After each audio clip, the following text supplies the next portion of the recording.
life. It truly is. But of course, the more they struggle, the more they expose, the more they overplay their hand. And that in itself becomes a trigger for even further awakening in the population. So as bad as things have been, and as bad as things may even still get with some sort of war and even greater totalitarian measures, the fact of the matter is people are smart. I mean, not everyone, but a lot of people. There are just enough smart people. There are enough smart people out there to innovate and to share their innovations that in the end we're going to come out all right. We're going to make it through this. Like no issue in the end whatsoever. But like I said, in the meantime, there's just so many challenges, so many stepping stones to overcome. I mean, a stepping stone, it can either be a burden, like a weight above you that's crushing you, or it can be a stepping stone, right? So these catalysts that are happening, they're just going to further reveal things for what they truly are, and that's really what we need. We need the illusion to crumble. We need the veil to be pierced, and that's really the key to our future. And so we spoke briefly about aliens. I mean, so I also think at the higher end of all of this, there are alien forces involved here. If there is the long-term planned agenda that's been going on for such a long time, I mean, and then we start to break out of it, what do you think they're going to do, right? Yeah. Well, the thing about aliens is they've been here longer than we have. If we look at ancient archaeological records, human anthropology, anomalies in human genetics, which suggests that we are genetically modified organisms. as crazy as that is. Yeah, as that crazy is to think. All the political agendas that are happening right now are set within the context of bigger and longer running alien agendas. And that's an important point to think, because it's so easy to get wrapped up in the drama or the fight of the day. And of course it's important because it affects our lives. We are in it, we're immersed in it. And in a social sense, we have a duty to respond to it, to preserve liberty and freedom. However, what is the ultimate outcome of it? Why is it happening? How did we get here? And where is it really going? And once you explore those questions, it always returns to the alien stuff. And the reason that is because they simply have more, they simply have more resources than we do. They have greater capabilities, and therefore they have longer ranging vision. And they're able to influence things in a way that most people would consider incomprehensible. So let me just run through some of the capabilities that aliens have and what we really need to consider about it, because that is going to be the next phase of all this. I mean, once we get past this political corruption, totalitarianism stuff, once we get past even some of the climate stuff that's going to be happening, the alien stuff is going to be waiting at the end of it.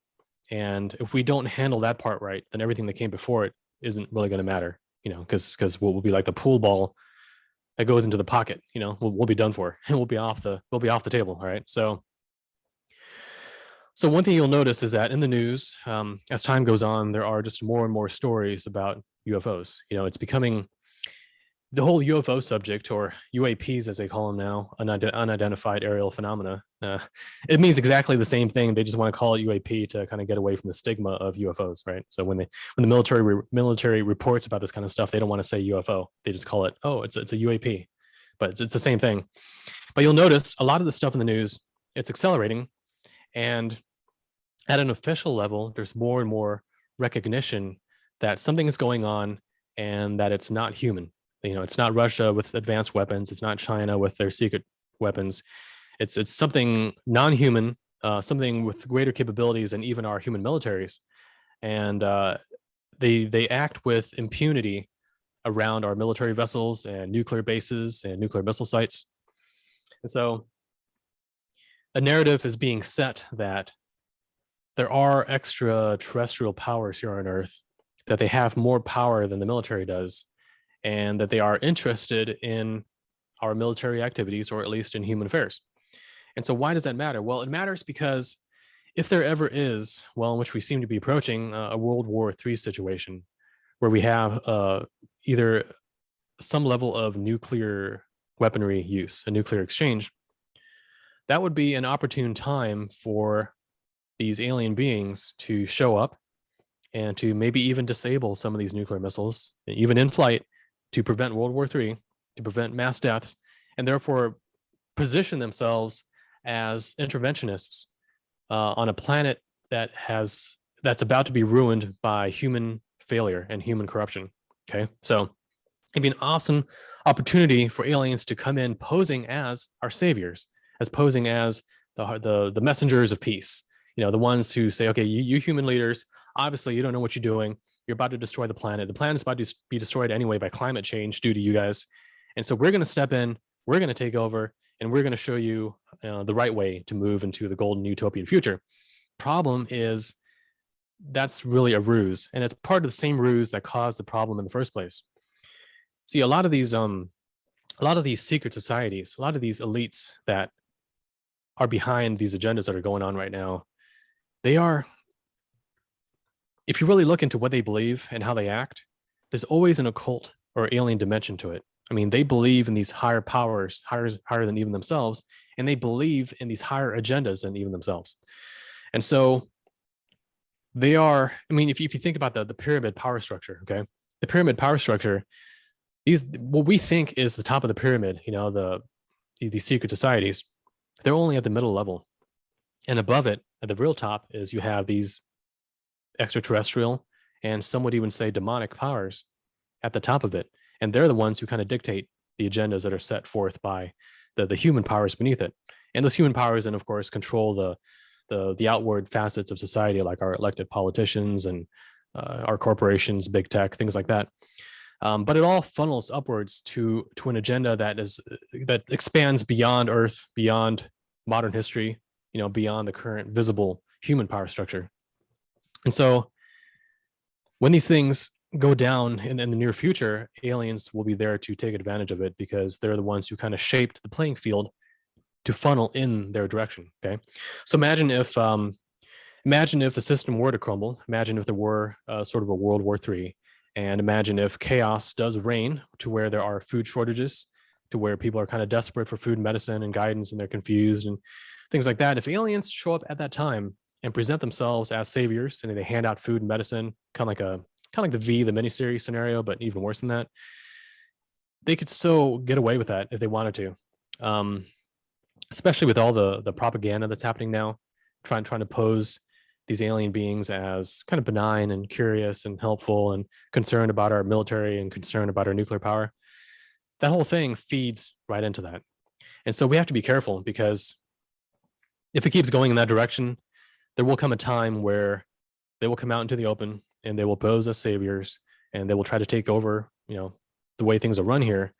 And once they do, it'd be very difficult to get out of it, because once that happens, they're going to start with transhumanistic type assimilation technology, hybridization with their own genetics, which has already been going on. If you read the alien abduction literature, the whole gray human hybrid alien breeding program has been going on for a long time, you know, almost a century, if not longer.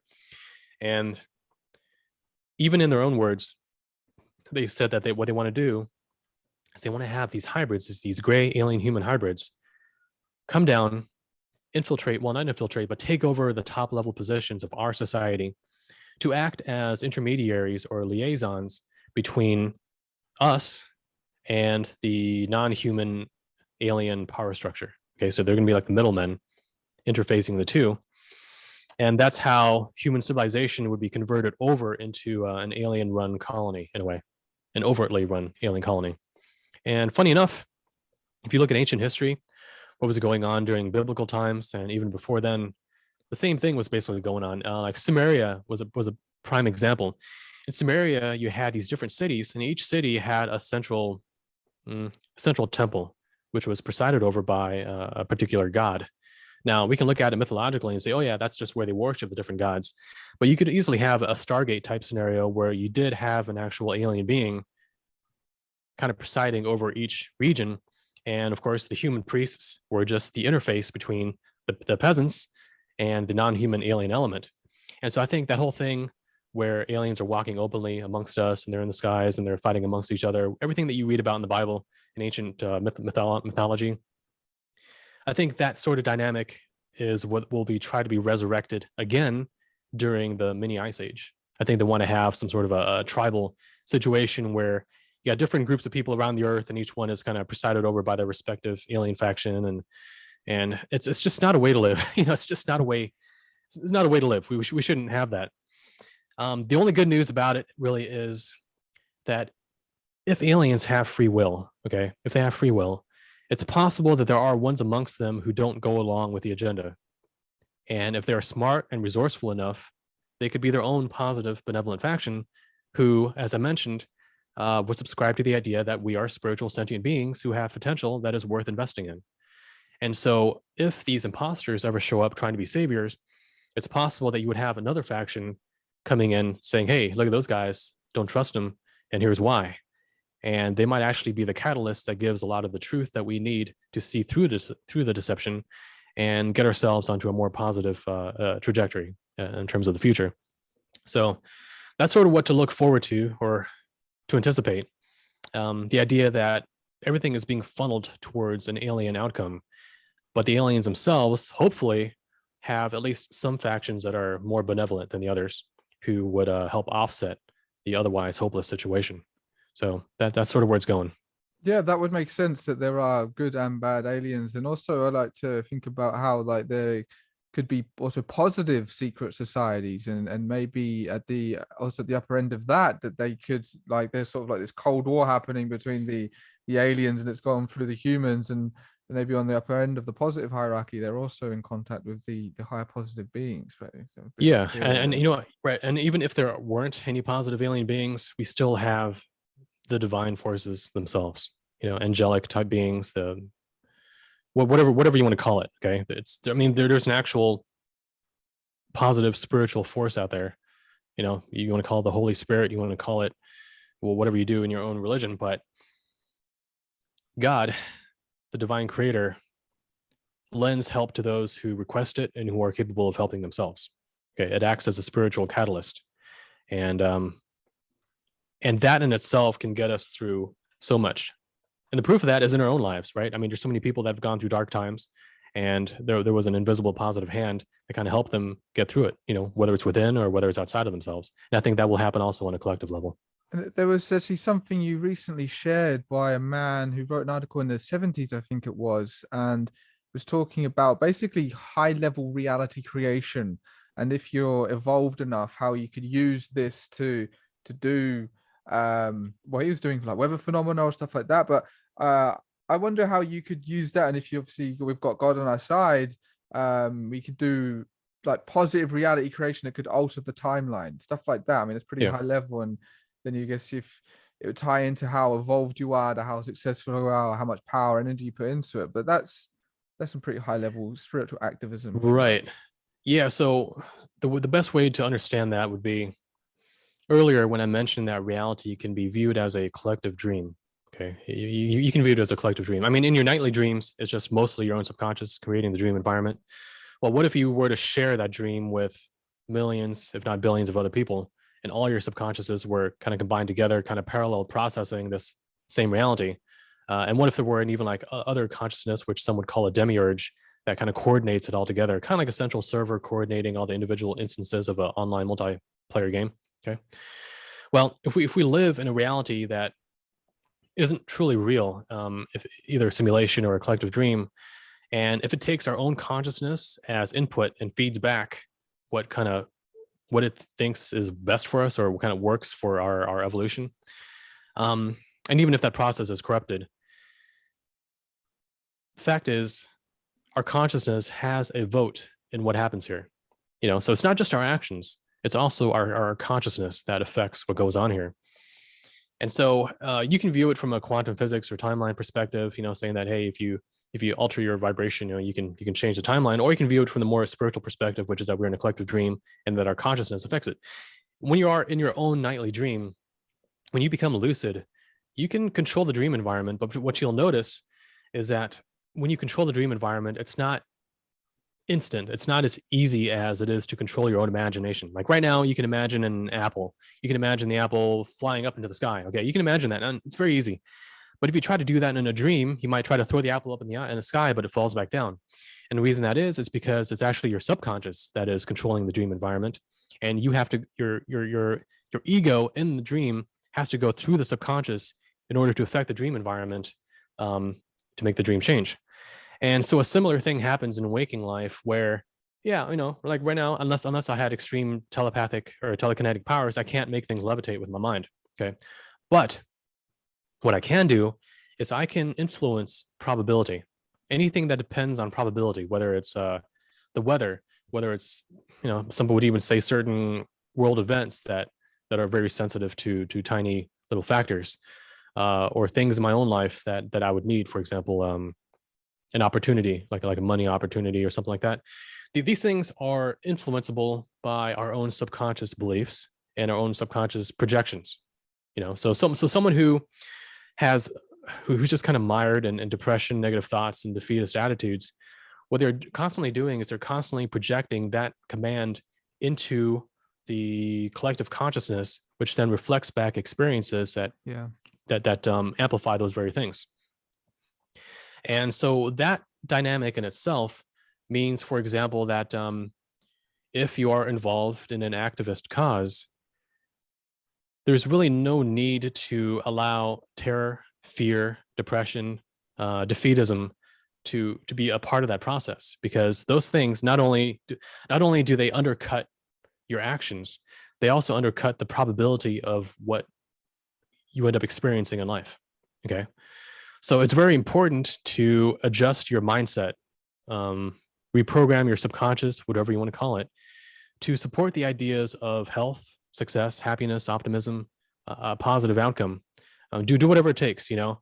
One method, for example, is to get yourself into a positive state just by remembering positive memories, or you can visualize a positive future that you want to be part of and how great it would feel. Like put yourself there as if you were actually in that moment, like right now. And you kind of immerse yourself in that. And what that does is not only does it make you feel better, but it also creates a holographic, like if you imagine like this is a simulation, right? Just use that metaphor, a simulation. Imagine if you, by doing that, you're creating a holographic template within yourself that matches that particular probable future. And because those two things match, there's a resonance between the two, and there's like an energy exchange. And you can probably figure this out in terms of quantum physics, in terms of what do you call them? Closed time-like curves between the past and the future, time loops, resonance between different probable futures and the present.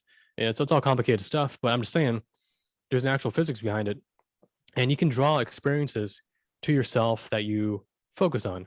But it's not just what you consciously focus on, it's ultimately what you resonate with and are saturated with at a subconscious level. That's what really counts. So that's what the idea is behind that.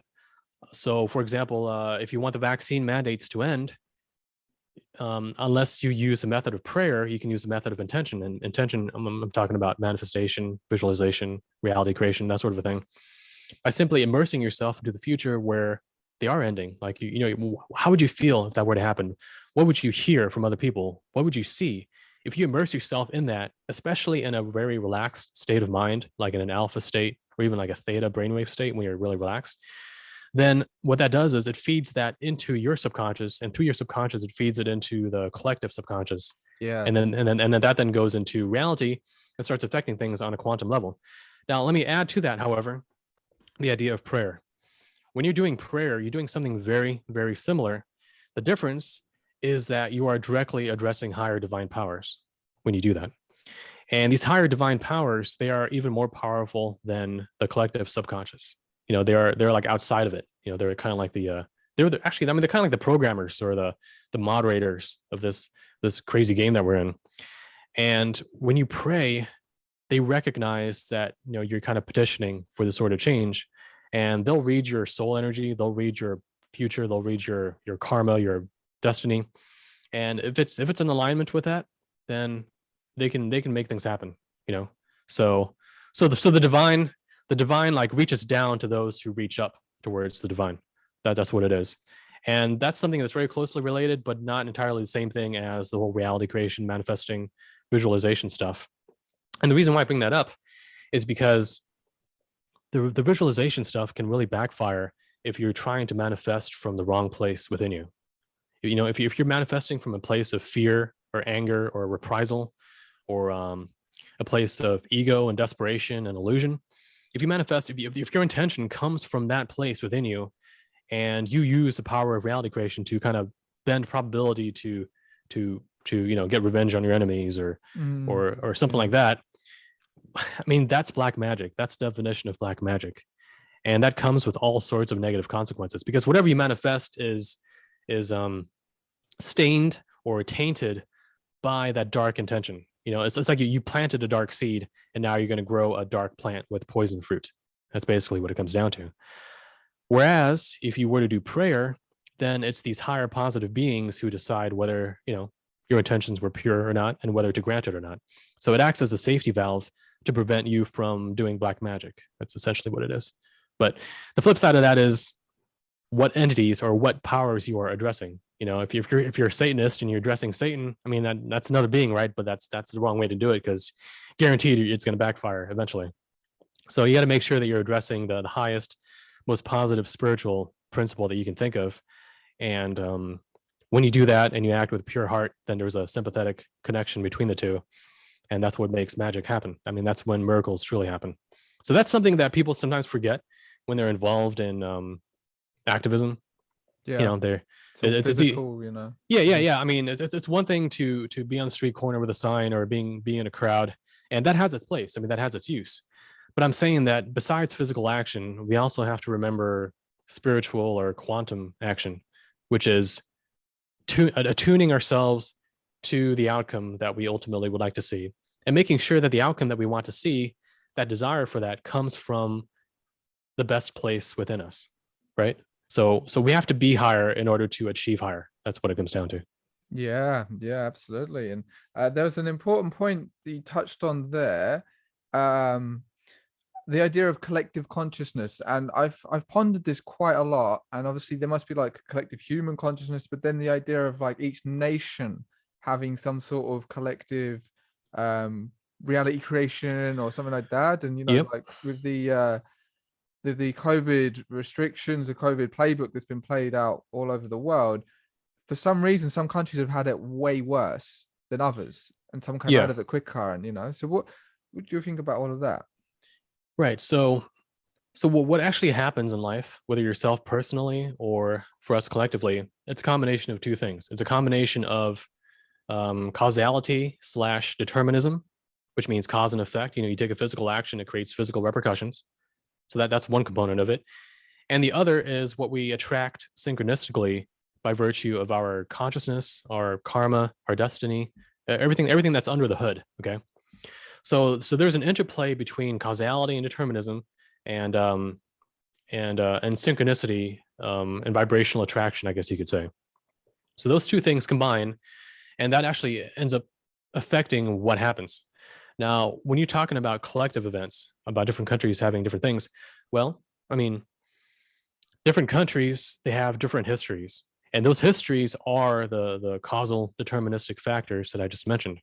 They are the cause and effect. Like in America, okay, we have the Constitution, the Bill of Rights. We have a three-part government that has checks and balances between them. Okay, so it's not bad. It's like driving with a seatbelt, and airbags. You've got protection in case things go off the rail. And then you have other countries that don't necessarily have a Bill of Rights. They don't have the checks and balances. And so when things hit the fan, like they have during the past couple of years, it's like driving without a seatbelt and without airbags.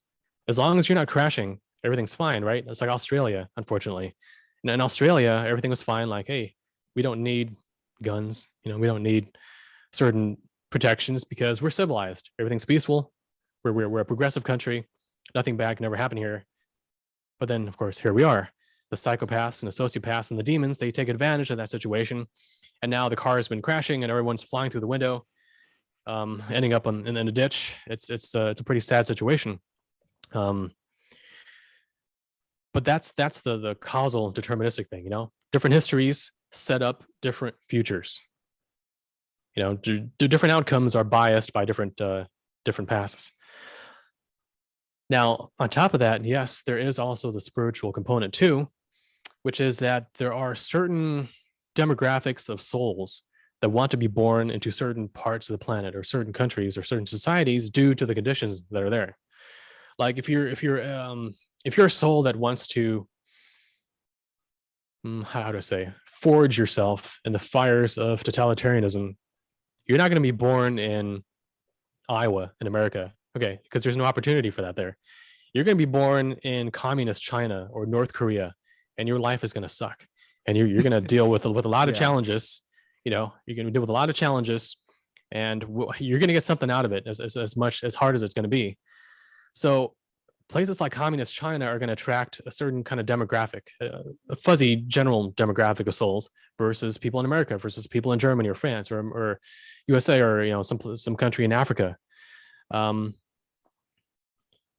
so that in itself, these souls that are being born, they carry with them certain life curriculums, certain life plans, and that, because it's a collective phenomenon, attracts certain experiences.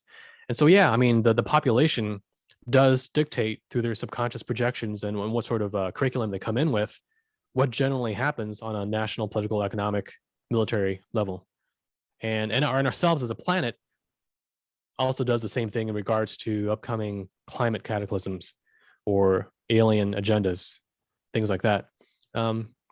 It's a pretty complex system that, like I said, is dictated both by causality and determinism based on our actions and our choices, but also our state of consciousness and what we carry here under the hood with, in terms of our destiny and karma and state of consciousness and beliefs and so on. Yeah, because I was actually thinking, just as I was walking home from the shop today, it's interesting thought liners like, okay, so they've pulled this Russia thing out of the bag because COVID was coming to an end, because they can't let the fear drop down, because if we were too relaxed and maybe more positive, none in the fear, we might go into a more positive timeline, and then it's just too late. The things just change too quickly for them. So yeah. I mean, they're running out of time. So right, like, why are they so desperate to suddenly? I mean, why the whole COVID thing came on really fast, right? I mean, just like it was like a blitzkrieg, and then the mandates, and then the vaccine stuff, and everything like that. I mean, they had it all ready to go already. I mean, this was a plan that was worked on for 20 years or longer. That's why even just 20 years ago, I remember there's that thing about all those microbiologists that were dying mysteriously. There's all these scientists that were dying mysterious deaths. Back in 2013, I compiled a long list of it. And I was looking at what each of them specialized in to see if I could find a pattern.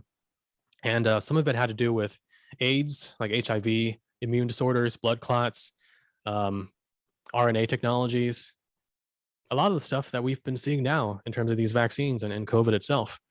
So personally, I do think that this has been in the works for at least a few decades. And it was a card that they pulled out because things were not 100% going according to plan.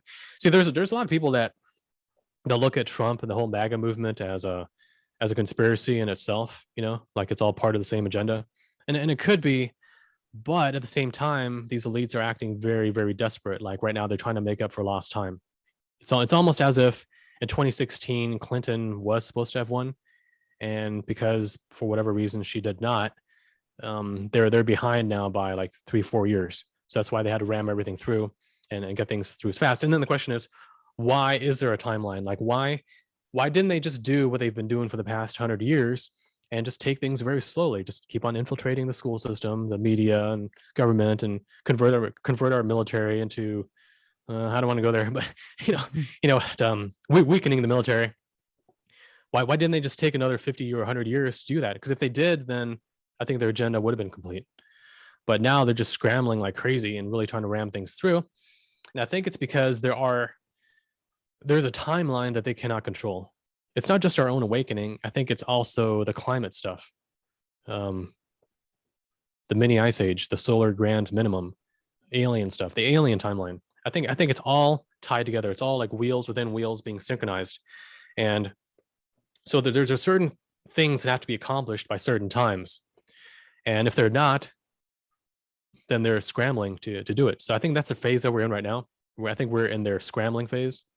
And the problem is, because they're scrambling and because they're so desperate, they're overplaying their hands like crazy, right? To the point where people more than ever before can see what they're up to. And that's why the populist movement is growing. That's why we do have an internet monoculture based on truth now.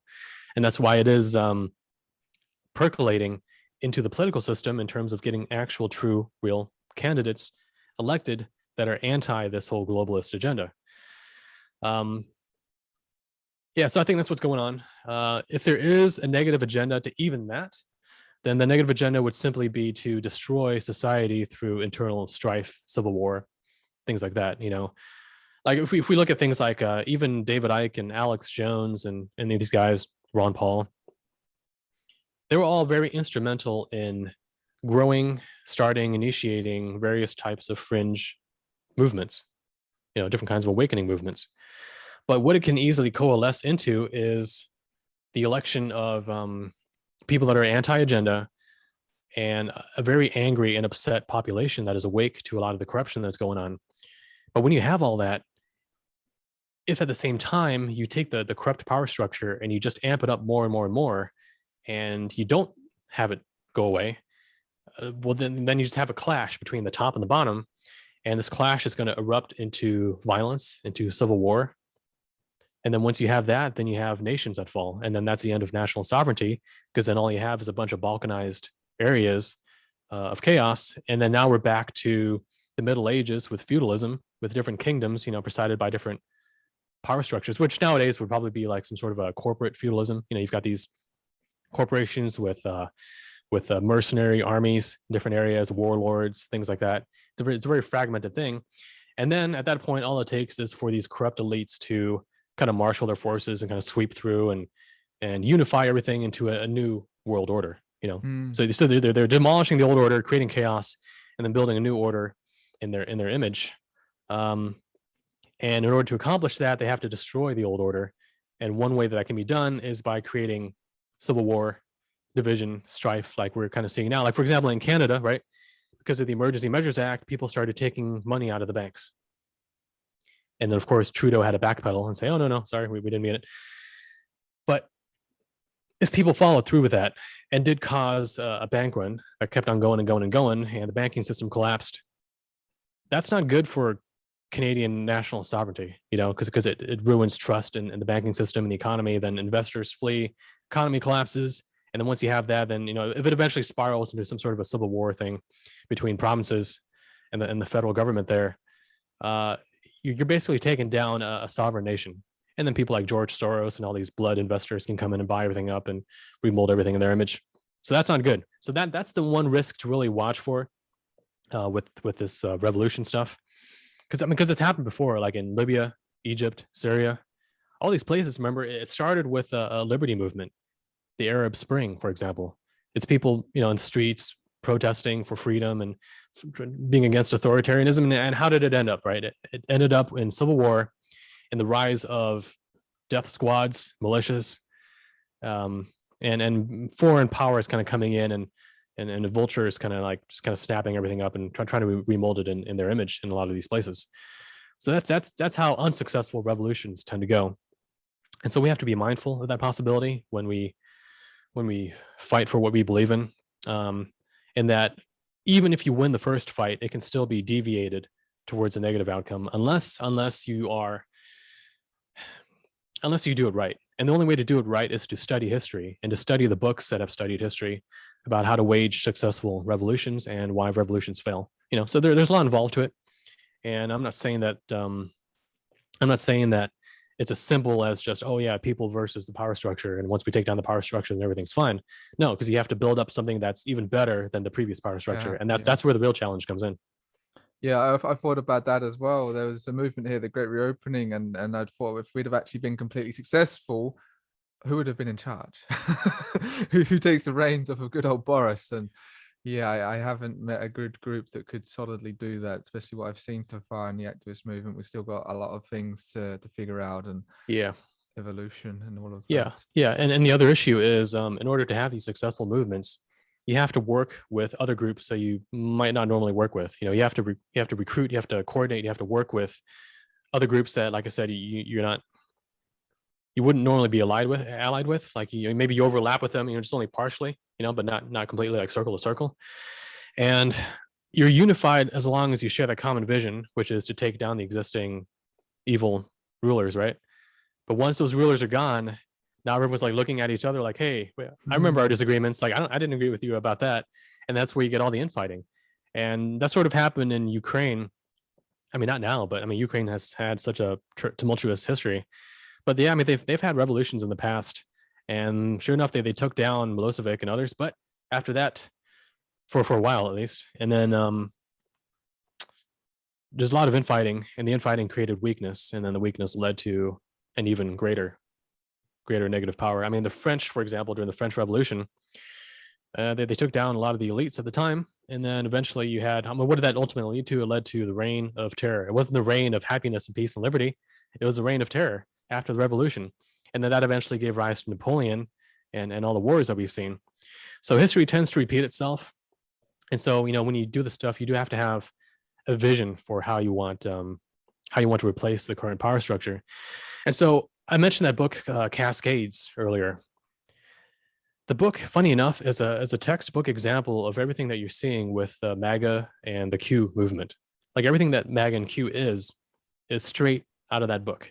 It's almost like it was, and indeed intentionally designed with that in mind, to create a people's revolution guided by a mascot. Trump is just a mascot. People think he's a genius that came up with this whole plan, but personally, I think he's just a mascot for powers whose names and faces we don't even know yet. They could be good, they could be bad, who knows.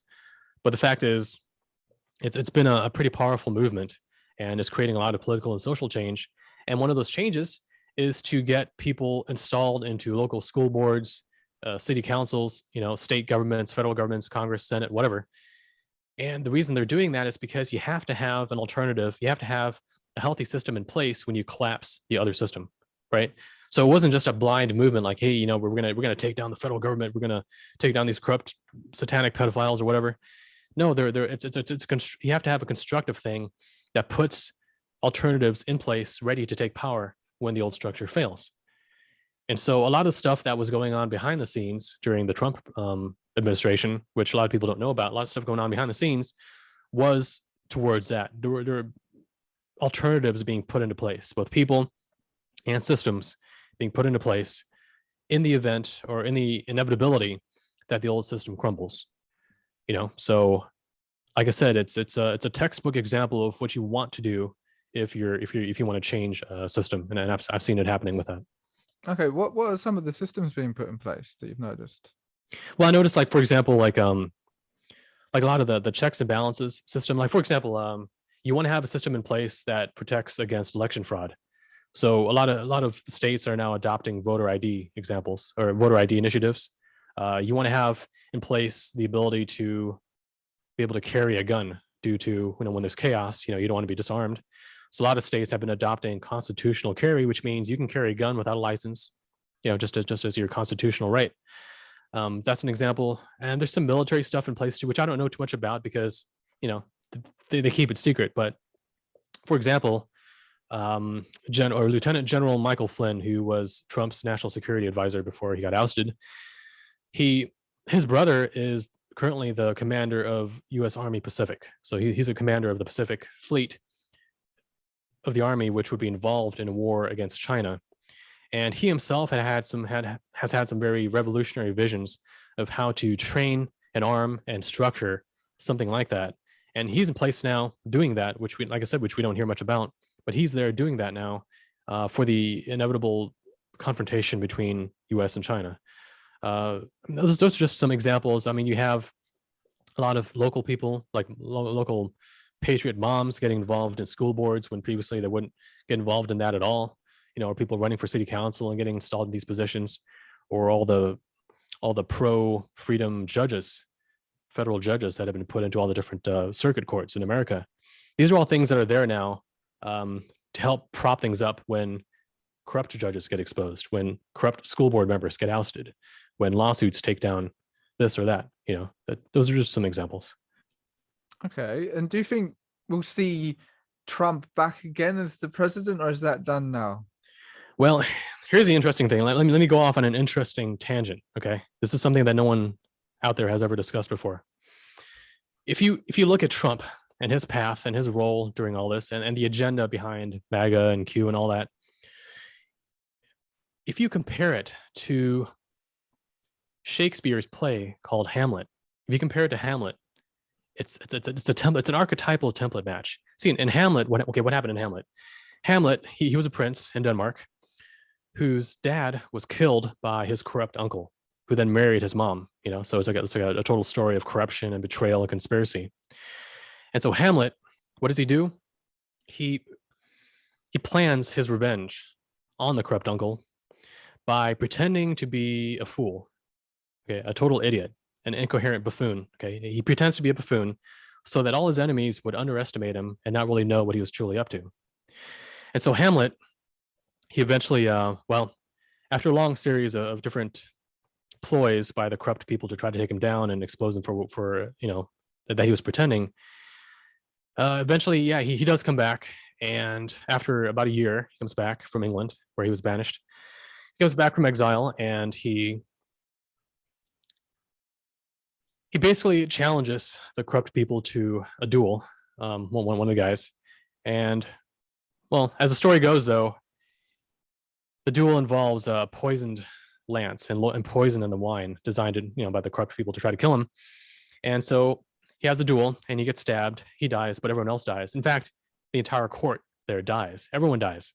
And at the end of it, the king of Norway comes in with his people and looks around and notices everyone's dead. And that's the end of the play, which is that these two dueling factions, one, the corrupt force, the other one, the buffoonish avenger, they go up against each other, they knock each other out, and then something new comes in place that takes the place of it all. And that play, Hamlet, was actually based on an even older myth from Iceland and Scandinavia called the myth of Amleth or Amlodi. And in that myth, it's very similar. The only difference is it ends with Amlodi kind of inviting everyone to a banquet. And as everyone is drunk and asleep, he lowers a net from the ceiling, captures everyone, stakes them to the ground so they can't get up, and burns the entire thing down. So that's how that story ends. And so it's the idea of someone being an avenger who pretends to be a fool in order to get his enemies to underestimate him, but secretly he's got a plan, and in the end he executes a plan and kills everyone. So there's an archetypal resonance between that myth and some of what's been going on with the Trump agenda. And myself, I'm not a Trump fanatic. I'm just trying to look at it objectively. Like, what is his role in history? Who are the people behind him? What is the agenda behind him? And that's why I call him a mascot, because he's just the face of something. And you could replace his face with someone else, and you would have still had the same agenda. So whatever his personal foibles are, whatever you hate him for personally, it has no bearing on the bigger agenda that's behind it, whether it's good or whether it's bad. And what the agenda is, in my opinion, is to take down the old power structure as we currently see it. FBI, DOJ, FDA, ATF, all these corrupt organizations in the government that cannot really be fixed. They have to be burned to the ground. And there's no way that you or I, as ordinary citizens, through our actions, can do that. It takes a longer ranging plan. Like, we're kind of late to the party. But supposedly, there are other people who, even since the death of JFK, have been planning and waiting for what we're seeing come to fruition nowadays. And might even go back further in time. There's this idea that the Cathars, they're kind of like related to the Templars, but they lived in southern France, and they were a very, very spiritual people who were persecuted by the Catholic Church and were eventually rounded up and burned at the stake.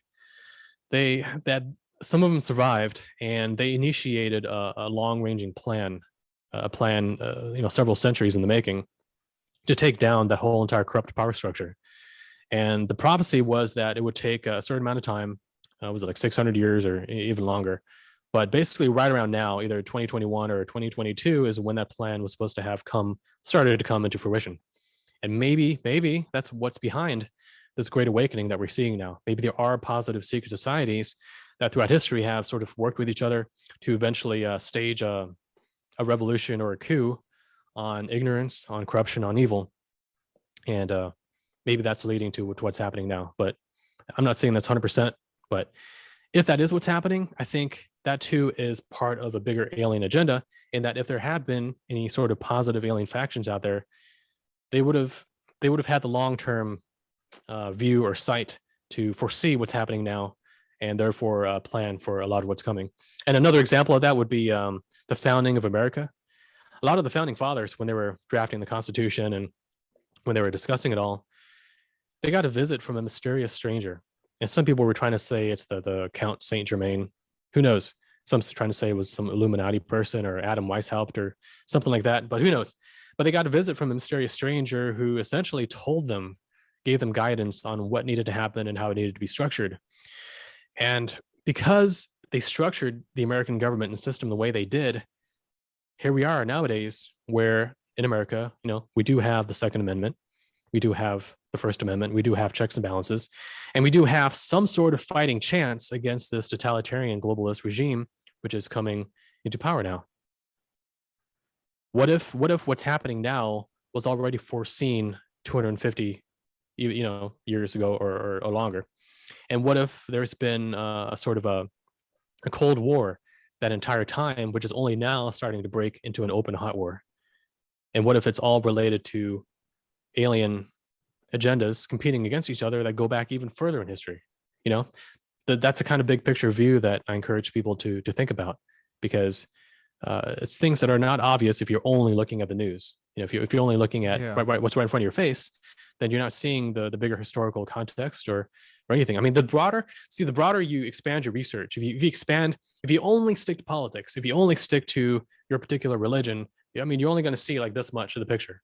But if you expand into, expand into fringe science, metaphysics, the alien agenda, ancient alien stuff, human genetics, occultism, hermeticism, Gnosticism, if you take it all together, prophecy, what people are getting in their dreams and visions nowadays, the more of it you take together, the bigger the picture you see, and the more it becomes kind of clear where we're all heading. And that's why I'm saying that a lot of this Great Reset stuff versus the Great Awakening has to do with what's coming up in Earth's future, with the different challenges that we're going through, and how these higher powers think it's best for us to get through it. One is to treat us as cattle and lock us down.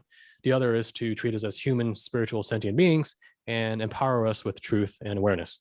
And like I said, these two things are competing at all levels, at the spiritual level, political level, eventually the military level.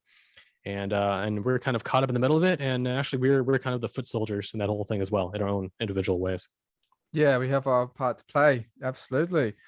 Fascinating, man. So is there anything else you'd like to share with everyone whilst I got you here? Well, I mean, that was mainly it. I just wanted to say that, we're kind of in a chaotic time right now. And, it's pretty important to keep the bigger picture in mind and keep yourself spiritually elevated while also being as careful and practical and pragmatic here in the physical as possible. I mean, one of the things I didn't really talk too much about tonight was the whole idea of privacy tools, like, guarding your online privacy, because until the whole big tech totalitarian regime stuff crumbles, until that point, it makes no sense to be careless with that, right? I mean, like people who go to these protests bringing their phones and not covering their faces, and then they go back home and all of a sudden, the feds come kicking down your door because they tracked you the entire time and they know exactly who you are. There's no reason to have brought your phone there. There's no reason to not have covered your face there. Soldiers in combat, they use camouflage. It's not because they're cowardly, it's because they want to be more effective fighters. So it's a good idea to use some level of camouflage or privacy tools, whether you're just online browsing or with email, things like that. I mean, I think that's a whole show in itself too. But yeah, if you research online privacy, I mean, there's a really good book called Extreme Privacy by Michael Bazzell, Bazzell. It's a good book. If you can't get it physically, I'm sure you can download it somewhere. But that gives a pretty good example of what it takes to get a phone that cannot be linked to you, or how to cover your tracks online. There's a bunch of simple things like using a virtual private network, a VPN, whether it's NordVPN or Molvad or some sort of service like that, or using a private email address like a Tutanota or Proton Mail. Now, Proton Mail, so some people have kind of criticisms of that, but it's better than like Gmail. Gosh, every time someone emails me with a Gmail address, I'm mindful that every time I'm replying to them, that email goes straight into the Google database, and they're profiling them and me with a keyword cloud of what we're interested in. Like for example, like any of you guys on Twitter, right? Just click on the Explore tab on the left, the Explore menu thing, and Twitter will serve you up all the stuff that it thinks that you're interested in. And that's just the tip of the iceberg of how it has profiled you and your interests. So now if I were to go to explore a tab in mine, it's all like alien stuff, X-Files. And I'm not interested in X-Files too much, but because of the alien stuff that I talk about, it thinks that I'm just some UFO conspiracy nut, which is good for me because I'd rather be seen as that than like a terrorist or something. So that's why I keep most of my political stuff off Twitter and I put it on Telegram or on my Gab, just because it's a little bit harder for them to profile there versus Twitter, which feeds right into big tech. So there's a lot of common sense things you can do to guard your online privacy. And I encourage people to do that, to research it, because you want to lower your profile so that you're more effective as a truth seeker and a fighter. Yeah, man, absolutely. And so if anyone wants to perhaps delve into some more of the content that you create, where can they find you? Yeah, just go to my website. It's montalk.net, montalk.net, montalk.net. And it's a great site. I've got free books there. I've got a book outlining the alien agenda in detail. It's free. I've got another book called Fringe Knowledge for Beginners, which is like a general overview of all the metaphysical, spiritual, some of the political and future prophetic stuff that I've talked about here. And I've got a ton of articles about any subject that you're interested in. So just go to montalk.net and you can get it all for free. And I've got a YouTube channel at youtube.com/Tom Montalk. It's all one word. I've got some really cool videos there. Yeah, and it's pretty much all free for you guys. Awesome. Well, thanks for joining me, my friend. It's been a brilliant talk and I've really enjoyed it. Yeah, glad. And thanks for having me on. Pleasure.